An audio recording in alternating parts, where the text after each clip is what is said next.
Seed starting season is almost upon us, but many of you wonder, is my seed from last year still good? Can I replant the same seeds I purchased last year?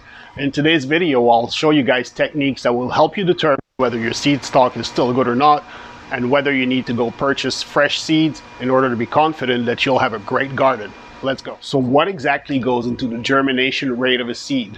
Now there's many factors that will influence whether your seed will germinate or not. The first one being how old is your seed. So of course for any given variety, a seed that is 1 year old is actually going to have many more chances of germinating than a seed that's 5, 6, or 7 years old. So that's going to be the number one factor. Number two factor is the condition under which you've kept your seed. So it's always recommended that you keep your seeds in a cool, dry place that is dark. In my case, I have a farm, so I keep all of my seed in a dedicated fridge. So the fridge is cool, it keeps the seed in a semi-dormant state. It's actually very dark in there and it's dry. So these are the best conditions. Now you probably can't get a dedicated fridge at home for doing that, but I'm just pointing out the ideal setting under which you want to keep your seed. So that's going to be our number two factor. And our number three factor is of course the type of seed you have. So there are plant varieties such as tomatoes which will remain viable if kept under good conditions for many years. It's not uncommon to have 7, 8, or even 10-year-old tomato seed that was well kept and that germinates very well, as opposed to other varieties of plants which are much more sensitive to being germinated in the same year that they're produced or the second year after that, but not much more. So that's going to be the factors that determine whether a seed germinates or not. Now let's get on to the technique I told you guys about. It's very simple. So get your seed stock out and I'll show you guys how to do a little germination test on these Scarlet Globe radishes that I purchased last year. So we're going to plant a tray.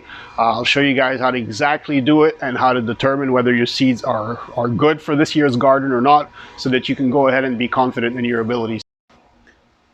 Alright, so I'm going to show you guys two methods. Method number one is going to be the moist paper towel method. So very simple. What I've done here is I've taken a takeout container, simple stuff. I mean, that probably came with some Uber Eats order or something.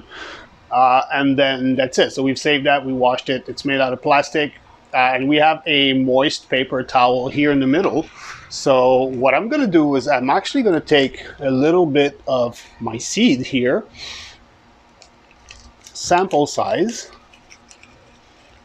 So it's important you take at least, around 10 seeds or so, because you want to get a sample which is going to include the good seed and the not so good seed.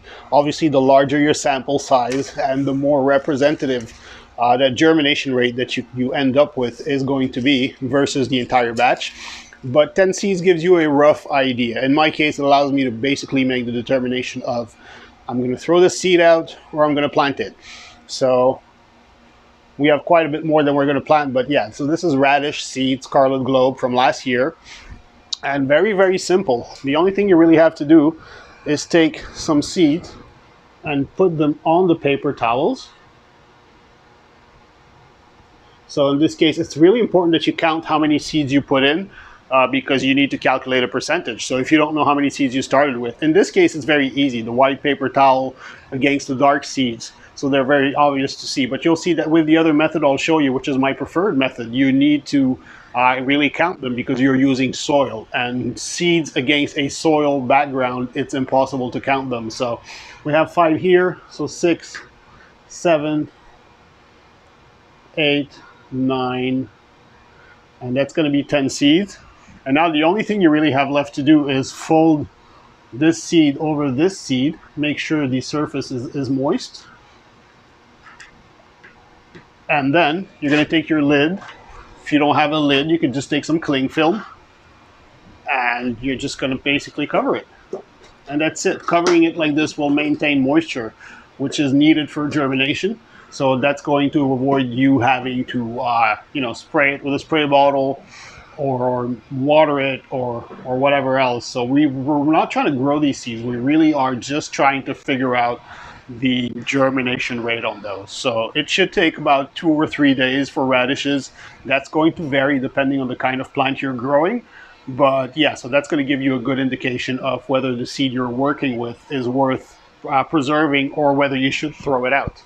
All right, so method number 2 involves a good old cell tray. Now in my case here, I'm using a 72 cell plug tray. You can use something smaller if you want to test out more seed varieties.